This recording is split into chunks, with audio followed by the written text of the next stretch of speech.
I tried overlanding for 3 days, aka glamping. I'm going to get into what glamping is, what overlanding is, how it compares to camping, what I learned, why you should maybe consider doing this with yourself or with a friend or with your spouse. What I learned from it, I went from being completely uncomfortable and nervous and scared to actually enjoying myself. And I just want to share that your girl here is not a camper. I'm a nature lover, but I'm not someone who likes to be dirty and go without a shower and live in nature for more than, an afternoon type of thing. So I've got my husband here, Brooks Holland, joining us today on Midlife Conversations. And before I introduce him and we fully jump into this, I want to make sure if you are watching this on YouTube, make sure you hit the subscribe button. I do release 2 episodes a week, and I want to make sure you're always notified when I've got a new conversation coming out. If you're listening to this on a podcast platform, make sure you follow along there so you always can hear this. And if you're listening on a podcast and you didn't know about my YouTube channel, it's under Natalie Jill Fitness.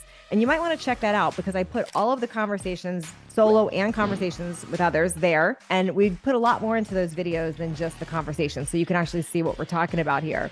And on this one, we've got a lot of footage from the camping experience. So you don't want to miss that. And you can find my YouTube channel at Natalie Jill Fitness. So I've got my husband, Brooks, here. And Brooks, I call him the prepared prepper because that is truly what he is. He doesn't love the term prepper. But Brooks, can you kind of explain why you don't like the word prepper and what it is that you do and why I call you that?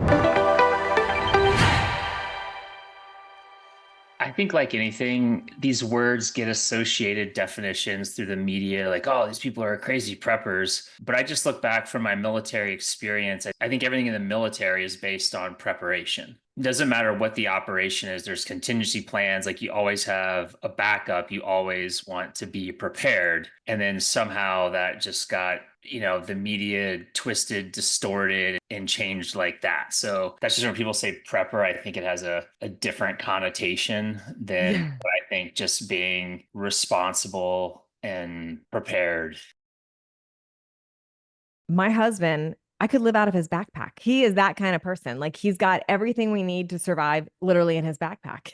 And then you take that up a notch. He's always thinking through the details. So and I also, I joke with my husband that he's like, I call him a hobbyist. Like he takes on these hobbies and he goes at them really, really hard. He learns everything about the thing that he's interested in. And he's done this with a number of things like paragliding and that I can pickleball. Like you've done this with lots of things, Brooks. Like you find the thing and you go deep. So when he got interested in overlanding, I thought this was going to be a temporary thing, and it has turned into a true way of living for him. And I want to back up and explain, where that came from and what that is. So we both like the outdoors for different ways, like different reasons. I like to go hiking. I like to be at the beach. We like the outdoors. I've never said I wanted to like live outdoors. Like fully. I like to walk for 90 minutes at Torrey Pines, Yes, exactly. and then in perfect 80-degree weather. Yes. in perfect weather, and then go eat and get our nails done, and then take and shower. Yeah, and shower and be clean and sleep clean at night. That's what I like. So Brooke started researching. This is back when it was, during COVID, really, when everything was locked down and everyone was antsing and chomping at the bits to get out. And he started researching, exploring, really. And it started with the idea of a sprinter van, right? That's how this kind of started. That's how it started. And then, because at the time everything was crazy, so I put in an order for a sprinter van, and it was going to be a year until the van was ready. Can you share what a sprinter van was and like what you were even thinking of that for? Well, I like the sprinter van. The big thing is because you can stand up inside of it. And there's 2 sizes. There's 144 and 170. The 170 is, what is that, 26 inches longer than the 144. So you just basically have more space. So I had researched all the layouts, all the things in there, and you can do some nice things to them to make them capable off-road. Because the thing is, I'm definitely not an RV park person. But he was looking at the sprinter van as a way to get away, like a way, like how can we get out, explore, go travel, and the idea of this van that you could basically sleep in, live in if you needed to. It was travel, it was road trip, it was mobile office, it was be able to just pull off on the side of the road, pull off at the beach, and then work from a laptop. Because love Porsche 911s. They're amazing cars. But even if I go play golf, my golf clubs have to go in the passenger seat. You can fit a lot of day-to-day groceries and stuff in them. But for paragliding, wanting to get anything off of a smooth paved road, they're not the best vehicle of choice. So he was looking at these sprinter vans. I was kind of half paying attention. Brooks watches a lot of YouTube. He watches a lot of videos. He goes deep while he's researching.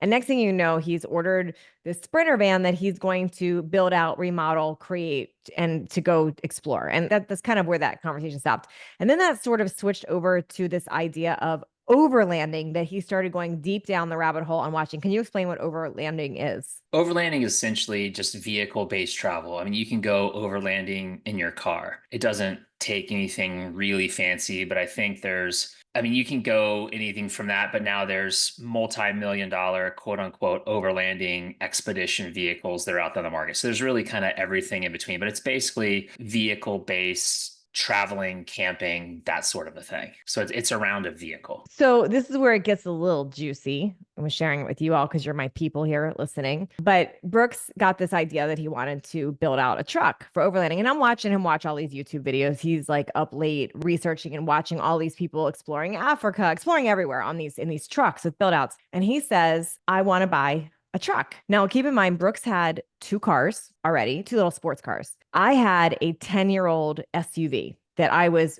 with a dent in it that I was waiting to get it had a dent in it. Yes, I know it was my fault, but that's not the point, Brooks. Okay. He's wanting everyone to know that it was my fault. There was a dent. Yes, it was my fault. There was a dent. A little accident. Oh, not really it was an accident with a pole, but that's another story. So I had this 10-year-old car. Our thought process was my daughter was going to be turning 16. When she turns 16, I'll give her that car and I'll then get a new car. But I every day want a new car. I really had my eyes on a new car. I was tired of driving around my dented 10-year car, but we were being practical. So Brooks says he wants to buy this truck. And I was a hard no, because I said, no, you already have two cars. I'm waiting on a new car. So either I'm getting a new car first, or you can sell one of yours and get a truck. And that's what I said. So one day I'm hiking down Torrey Pines, my favorite place in San Diego. And Brooks calls me and he's like, hey, babe, you know that truck I wanted to get? I said, when I said you can sell a car and get, but you're not getting it. He said, have you changed your mind? I said, no, I have not changed my mind. And he said, well, I'm making a decision for the family. You'll thank me one day. I ordered the truck and I'm flying out to pick it up. Hello. That's literally what he said.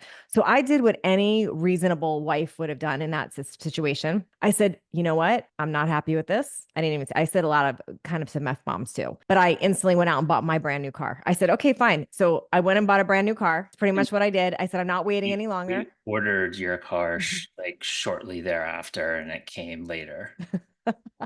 But I said, I'm not, this is so basically follow me for more marriage advice. That's kind of how I handled it. I said, fine, I'm getting a car too then. So it wasn't maybe that's how we emotionally handled this. So Brooks gets this truck. She emotionally handled it. So Brooks gets this truck and he starts going really deep on building out this truck. Share about that. Well, I think the whole process, because you actually, like you said, you wanted to divorce me there for a second. I did. I was pissed. You were furious. And I guess it's kind of hard because my wife is a super, super quick start. And like I had researched, and the thing is like I knew the guys that own the Ford dealership because I'd wanted to put in an order for one. Ford shut down the order books. Remember, this was kind of back in still that post-COVID with supply chains and just weird stuff was going on. And it was June and Ford just shut down their order books. And they're like, there's nothing. And then I was like, well, I guess I'll wait for the 2023s. I didn't really like those. There was some stuff going on with them. And so I was like, hey, I gave them a basic criteria. They searched the whole country, like there's nothing available. And I was searching for trucks and they were going for 10, 15 grand over ask. And they were just all sold. And it got down, they're like, there's 7 cars left in the entire country from the entire Ford network that would meet this I narrowed my criteria down to like 3 things. And it turns out somebody had ordered this truck and in the 9 or 14 months until from when they'd ordered to was delivered, they'd already found something else. And it was this little dealer called in Oswego, Illinois. It was awesome. Just 2 cars in the showroom, 2 desks. I mean, the nicest people. And so I basically bought it over the internet, sight unseen, and then flew out. Knowing his wife was very mad at him. And I knew my wife would be mad at me at that time, but also from the research that I'd done, and plus I could see, we saw those in that 2022, 2023, we saw the inflation pricing jump in as inflation hit. So like that same truck, the next year was over $10,000 more expensive just because of inflation. So I'd kind of gotten it when the person had ordered it at that pricing. So it was actually a great purchase. It was just hard to communicate all my hours of research and looking at the market and all that stuff to my wife. And so I kind of just made the decision, well, she'll be mad at me. And so here we are with 2 cars for him, another car for me. a new car coming for me and a truck. We were like the couple, we were two of us and we had 5 cars. It was a little excessive for a while there. But he starts researching how to build out this car to go overlanding. And he took him about a year to do this. Kind of, if you could share a little bit about that and like what you knew you wanted to put on this car. Because it's one thing watching it, but then there's this thing called the Overland Expo, and there's four of them, but the main one's in Flagstaff in May, and they do, they hit all kind of four areas of the country, and that's where you get to kind of see it, touch it, climb in it, feel it, and you kind of get exposure to all the different things out there, whether it's $2 million Earth Roamer expedition vehicles to rooftop tents to ground tents to teardrop trailers to everything in between. And because originally I went in thinking I wanted a slide-in camper where you can slide the camper in, you have a little bit more amenities, but there's just pros and cons to everything. But after going to the expo and getting to see it and kind of experience everything, I decided to go with what's called a topper, where it is removable, but it's pretty much permanent, meaning you're not something you're going to take on and off. Like I could remove it, but it was designed to stay on the truck. So basically it goes on the bed of the truck and it hangs over the cab, and that way, and it pops up. It pops up like a wedge. So you stand on the bed of the truck, you open the back of it, and it goes up where it's 8 feet tall and it angles down. And then inside you've got a 48 or 50-inch wide by 80 inches long sleeping platform with a 3-inch memory foam mattress. And that's it. It's really kind of simple, but it gives you the freedom and flexibility to build out the rest of the inside. And the other benefits to the toppers, they're a lot more lightweight, they're more streamlined, whereas the sliding campers kind of stick out. Like there's lots of things there, but I decided to go the topper route. And I'm really, really happy that I did. So basically, what that all means is he built it in a way that you can sleep in it, you can live in it, you can do things in it. So, no, I didn't kick him out and say, go live in the truck, but he did start exploring and doing more and more. Like he had a couple business meetings in different areas, and he'd say, you know what, I'm just going to sleep in the truck. I'm going to find a place to park and sleep in the truck. So he started going out on his own on these little adventures. And then what happened was I was back. Let me clarify a little bit on my truck. So I also have inside of this truck, it's not just sleeping in the bed of the truck. So I mean, yes, there's the mattress, but I've got 555 watts of solar on the roof. I have a 120-pound, 400 amp hour battery. I have a toilet. I have the electrical. I have a fridge freezer that's been running since I picked it up in October, almost a year ago, that's been stocked and running 24/7, 365. It's got lights in there. I have a battery powered heater as well as air conditioner. I've got fans in there. So I just want to it's not just like I'm sleeping in the bed of a truck. I mean, there's some amenities there. It's nice. I've got a Bluetooth speaker. It's like a home on wheels. It's a home on wheels. Yeah, it's basically, and I've got an 8-foot bed. So think of it, it's 6 feet wide by 8 feet long. So I'm playing with 48 square feet of space. So Brooke starts exploring, going on these little trips with his friends, with different people. He's meeting people, he's exploring. He's coming back a little stinky, but he has fun. He loves it. And I'm getting a little bit more and more intrigued just because I like to explore too. I don't love to be dirty, but I love to explore and see different places. So he, visited Montana. He's gone to Utah. He did a lot of these different little trips, including some expos there. So we agreed that I was going to try a first failed camping/glamping trip. So what happened was this is a couple months ago, we decided to go on a little adventure. He planned it all out. He stocked the thing. He made sure I was going to be comfortable, all the things.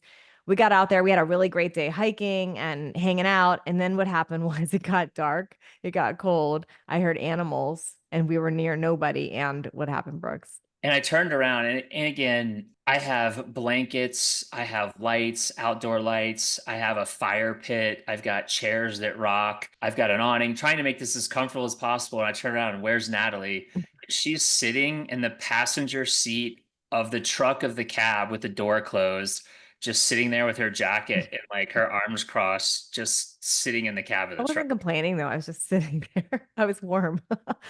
It was So like not complaining, but it's like when your kid doesn't want to eat something and they won't talk and they're just like, they won't open their mouth when you try to put the food in. I was like, babe, So he says to me, this is our first attempt. This is not the one that we just did. So he says, here's the deal. We can set up the bed and we can go to sleep here and go back in the morning, or we're like 2 hours from home. If we want to go home, you could be in your bed and take a shower and be home asleep in the next 2 hours. And I said, I'll do whatever you want to do. And he said, She didn't say anything. The look on her face said it all. When I said we can be home in about we can pack up and be home in about 2.5 hours and you can sleep in your bed, she just glowed. She glowed.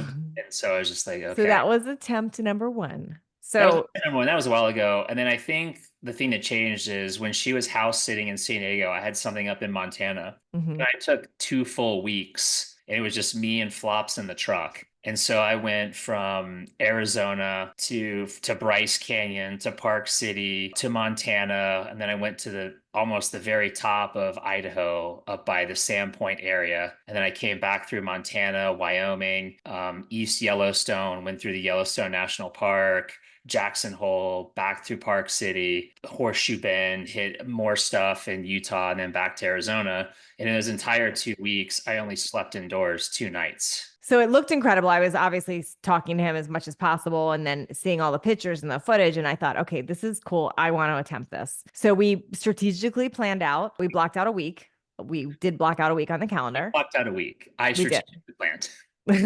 We blocked out a week. Well, I strategically planned my schedule. I meant I didn't plan the trip. Yes, And we said we were going to go somewhere and we were going to attempt to do a few nights. And Brooks was concerned that I would maybe do one night. And I was like, no, I think I could do a few nights. I think I got this. So we packed. And so I asked him, and this brings me to the next kind of funny part. So I asked him, what should I pack? I said, I'm just packing literally like camp clothes. Like I'm bringing tank tops, a jacket, leggings, flip flops, leggings, shoes, and my supplements and skincare, of course, because that's how I roll. So I did not bring anything nice. And so we're driving and we get a little bit of a late start because we had to get this water contraption put onto the truck, which was a great call. It was a great call that you did this. It was like an outdoor little shower thing. Was that what that was? Yeah, it's basically it can be used for an outdoor shower, but you can wash your hands, you can wash dishes. So it's a four It was gallon. it was a great ad, but it took a lot longer than we thought it was going to take, which set us back a little bit on our journey, which meant some of the gates closed where you want to get in, and you don't want to be finding your camping spot in the dark. Like when you don't know the area, you want to go when it's light, set up, find a good spot with a view, level out your truck, everything else. So we're driving. He's like, well, I've got a plan B. I made a reservation at a really nice restaurant, but they have a dress code.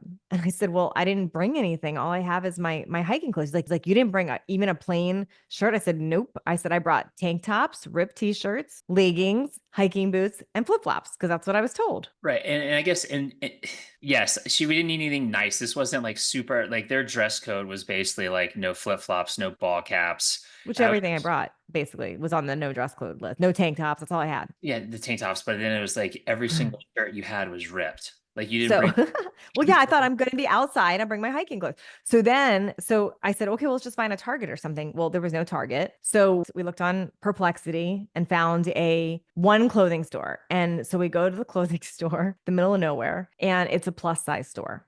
Now, But we didn't know that until no, Natalie went inside. which is lovely, but I'm not really a plus size. So I looked through they're in there like, are you looking for yourself? Or are you looking for somebody else? Like, I'm like, no, I'm looking for myself. So I did find a $13 large, very large, long sleeve t-shirt that I just bought and tied. It was purple. I tied it and that worked with my leggings and my sneakers. And we went to a lovely dinner in Sedona. What was the name of that restaurant? Do you know? It was so good. Beautiful. If you're in Sedona, you have to check it out. It had a beautiful view and the food was yummy. So that was night one before we even got settled. And then we ventured out. It was the Mariposa Latin inspired grill. There you go. It was really good. Worth it if you're in Sedona. It has amazing views. Like the main dining room, it's got really high ceilings and it's just walls of glass. And we were there for sunset. So we had a lovely dinner and then we washed our hands because we weren't going to have soap and water for a little while. So, and then we went to our camp spot. So the first spot we went to was not the scenic spot, but it was beautiful. It was literally in the middle of the woods. What was it? Do you know the name of the first spot we went to, Brooks, the area? no, it's just dispersed camping. Okay. But it was outside of Sedona. Yeah, it was outside of Sedona because there's no dispersed camping in Sedona. So we found this spot, dispersed camping, outside of Sedona, beautiful, like in the forest. And I surprisingly was not scared yet. I was good. So we got up in the morning, had a little protein shake, packed up the car, and then we ventured to the next area. Do you know the name of that one, Brooks? That's called the Edge of the World. Edge of the World. And that was like kind of near Flagstaff, right? No, it's south of Flagstaff, but it's north of Sedona.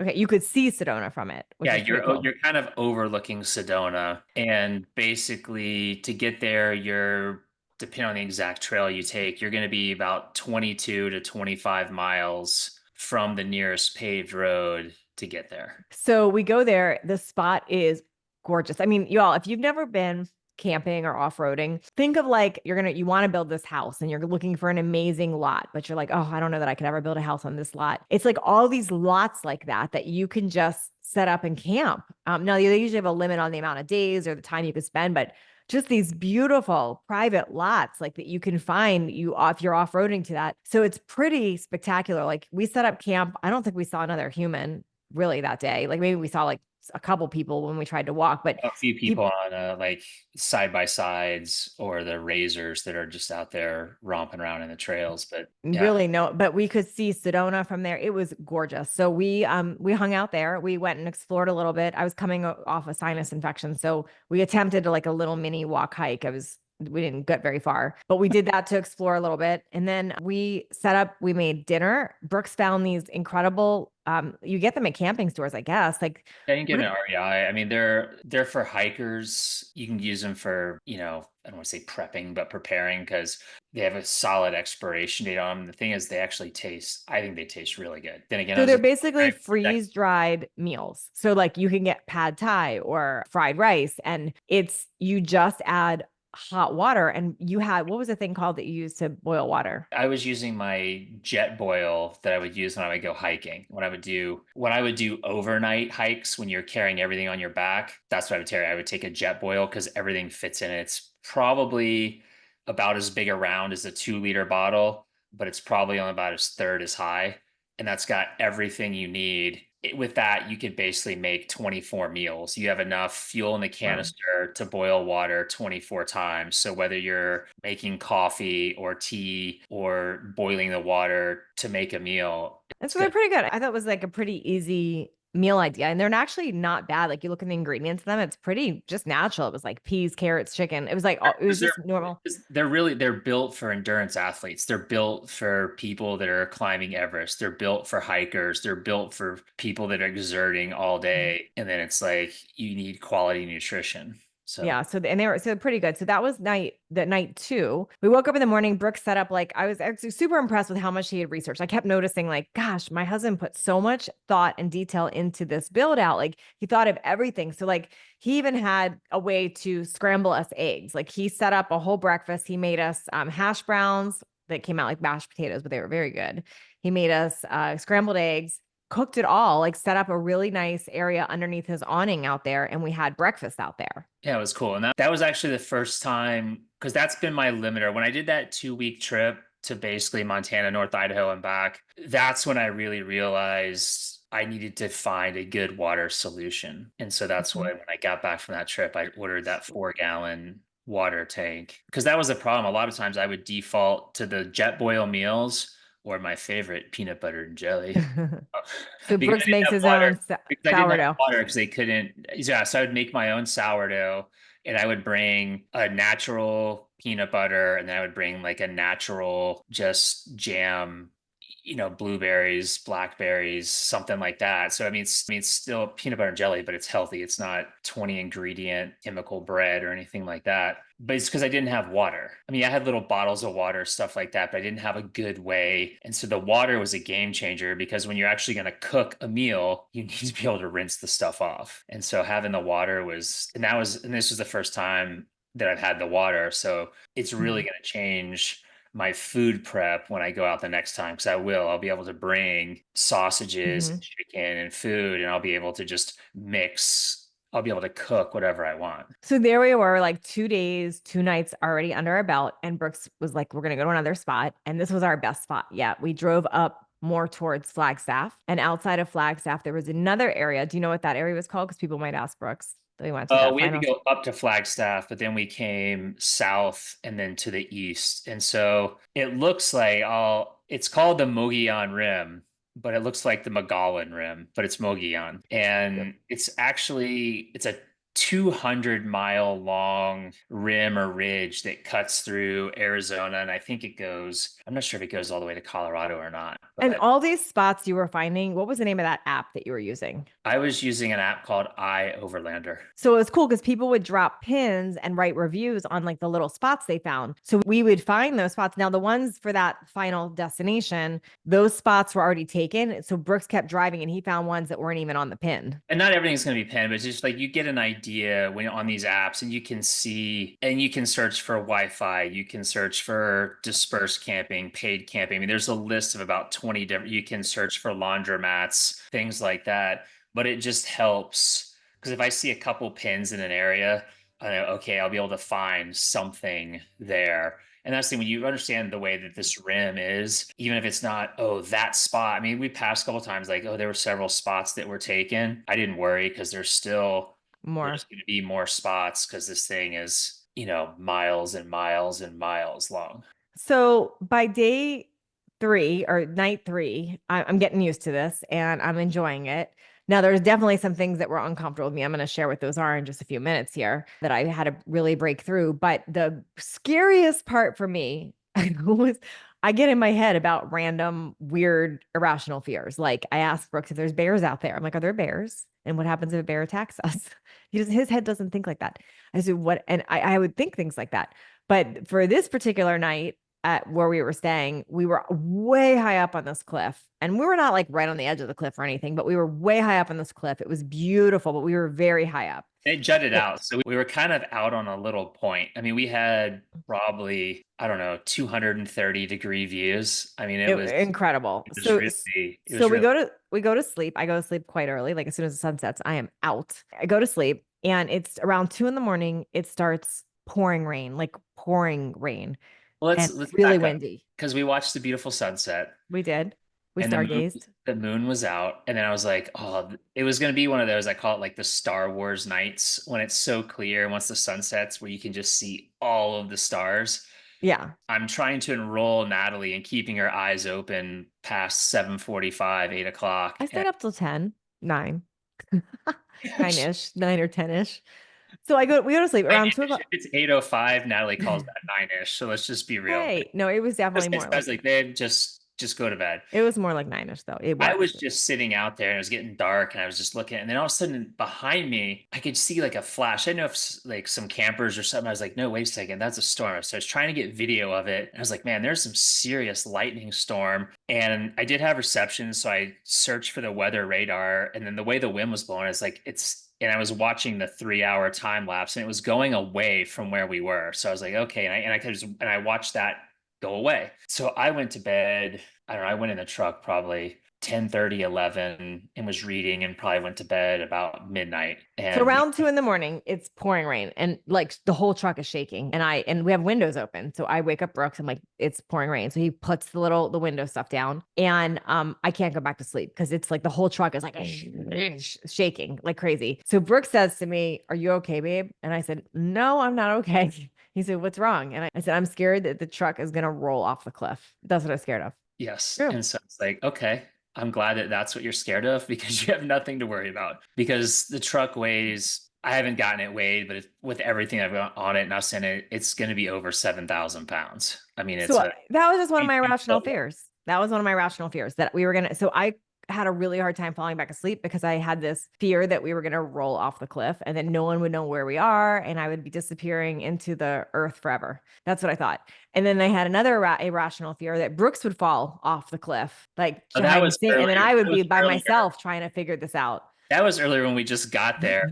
If you're standing back, like there's a rock, and she just in her mind thought that on the other side of that rock was a 2,000-foot drop off, which there kind of was. We had to keep going for that. And I love that stuff. So I was hopping around. I was going to go try to climb this rock. So she's like, my palms are sweaty. You don't understand. If something were to happen to Brooks on that, I wouldn't even known how to start that truck. Like literally, I wouldn't have known how to drive that truck. He's got so many things going on in there. That would have not been good. So I had a lot of rational fears. So here's some of so here's what I want you all to know. Okay, number one, and I did love this trip. It was really nice, but here's some of the lessons. Let's get into some of those. Number one, I 1,000,000% do not do well with stillness and nothingness. I get to work on that because I'm super ADHD and I like to be busy. I like to do things. So just sitting there and just doing nothing, Being I could present. do it for an hour, but for 3 days, that was really challenging for me. And I did choose spots that I felt, well, not that I felt, that I had a pretty good idea would have at least some cell phone reception, because it was one thing to get Natalie to go basically camping for 3 days. It would be another to go camping for 3 days Hmm. and take away internet access for her at the same time. That would be, that would be, that would be a lot. But So, I wasn't like, so yes, I did use my phone. I did film clips around the journey. I did a lot of that, but I didn't like bring a laptop and start working. I wasn't no, you doing didn't any of bring a that. lifestyle wearing, but still, but it's like we all know we're all guilty of it. We all Yeah. default phones. Like when we're Yes. sitting there, we pick it up and I read a book. I did. I read it. I read an actual book. So I'm that was just, one lesson that I get to work on. And I was like, I just noticed it a lot. Well, you don't notice it at home. You don't notice it in your regular life. But when you do notice it, when you're sitting outside for 3 days and there's nothing but you, your husband, and the mountains, you notice it. like the world wants us to be distracted and busy and just doing. So I definitely noticed that. I Or- noticed that when you smell bad, you don't smell other people smelling bad because I didn't shower for 3 days. We use like wipes and stuff. No, But I was there's like, shower wipes. well, we did use showers, but I didn't notice any. I'm very sensitive to smells. Brooks will come back from camping. I'm like, get in the shower. I didn't smell anything. I thought mine either, maybe it was my cold. Maybe because I had a cold, I didn't smell I anything. mean, part of it could be you're cold, but it's not like we weren't showering. We weren't running a marathon and then not showering. No, but I still mean, 3 days is a lot. it's 3 days, but again, like I use these shower wipes. I mean, so Mhm. they're bigger and they've got some texture on them. So I use two of them. So I do one, it's like the first go round, then I use the second one that, and again, is it as perfect as a shower? No, but with the aloe and the stuff on there, you definitely feel Feel good. cleaner. You Yeah. feel cleaner. And then the other thing I would do is I would wash my hands and feet before I go to bed Yeah, we did that. with the actual hose. So I would use my Dawn dish soap Because and we wash. forgot shower soap.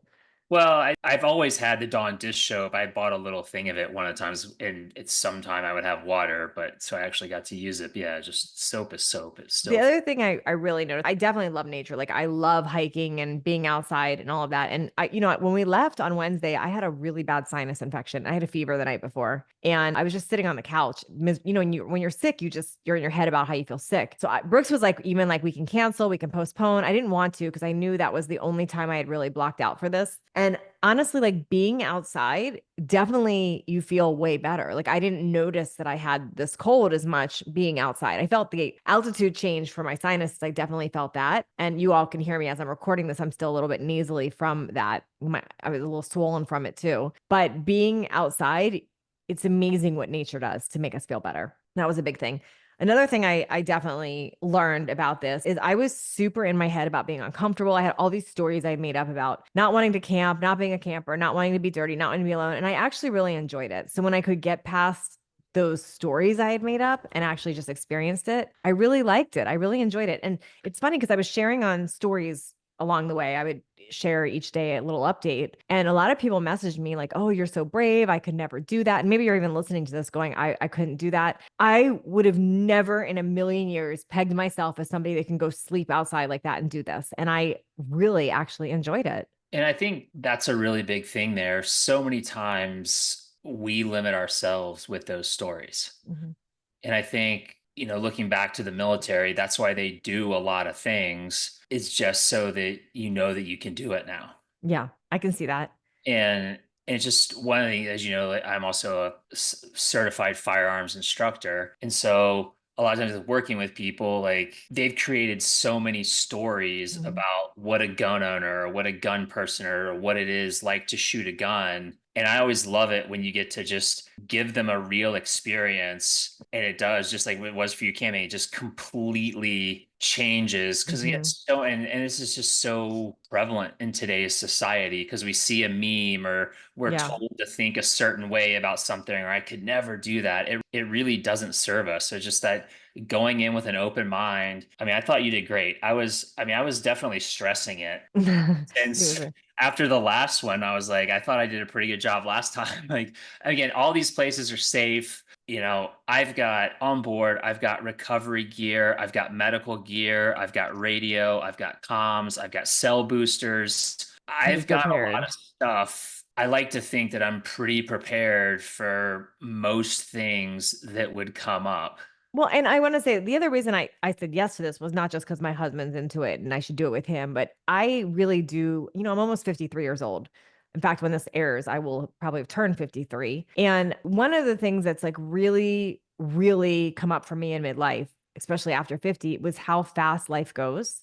And so I personally crave more experiences now because it's like I've always been an explorer. I've always wanted to see things, but I'm like, I want more experiences because if not now, then when? And I just watch like way too many people not get to live long lives or not have those opportunities. So to me, the growth, the fun, the enjoyment, the thriving in midlife truly comes from doing these new experiences. And that is a big reason I was a yes. Yeah. Another thing I really got out of this was I had another story how much I didn't like Arizona because we're living in outside of Scottsdale and I'm so used to San Diego for the last 20 years and the heat, the desert, the brown, but northern Arizona was absolutely spectacular. It was beautiful. I absolutely loved Flagstaff. I loved Sedona. I loved all those areas in between. It was gorgeous there, Yeah. truly spectacular. The other thing I really picked up was that overlanding is like a whole nother level than just tenting. Like, just when you think of camping and you think of like going in a tent and sleeping on the ground on a tent, overlanding was a whole different experience. Like, we could live in this truck. You get in there, there's a mattress, there's a bathroom, there's water, we can cook. When you're outside during the day, there's a big awning to open and be able to sit under it. So this was a whole different experience. And you do feel safe being in the truck, locking it up at night, being in there. And Yeah. Brooks, you've done both. You've tented and done that. Oh yeah, I've gone hiking where basically pitch a ground tent and then you wake up in the morning and you see huge paw prints on the ground 50 Oh my God. yards away, That would you not go know. well. I also really enjoy Yeah. watching my husband in his action because this is, I've told him this is all of the compilation of Brooks over the years comes together. He was in the military, he went through SEAL training. He's been through all the stuff. He's been trained to be, he's a amazing firearm instructor.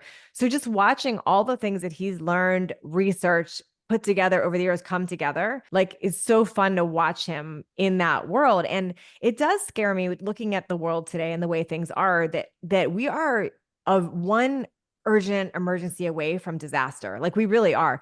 If communication were to go down, if the internet were to go down, if electricity were to go down, like what would we all do? And knowing that we can be prepared to go off grid, go live off site if hopefully that's never needed, but if that were to happen is very empowering feeling. Yeah, I think that resilience piece is key. I mean, Yeah. knowing that if something happens, and I've been saying this for decades, that we are 72 hours from chaos. Yeah. And I'm hoping that never happens, I mean, but again, like I hope it never happens too, but I grew up in Florida, and so there's always hurricanes.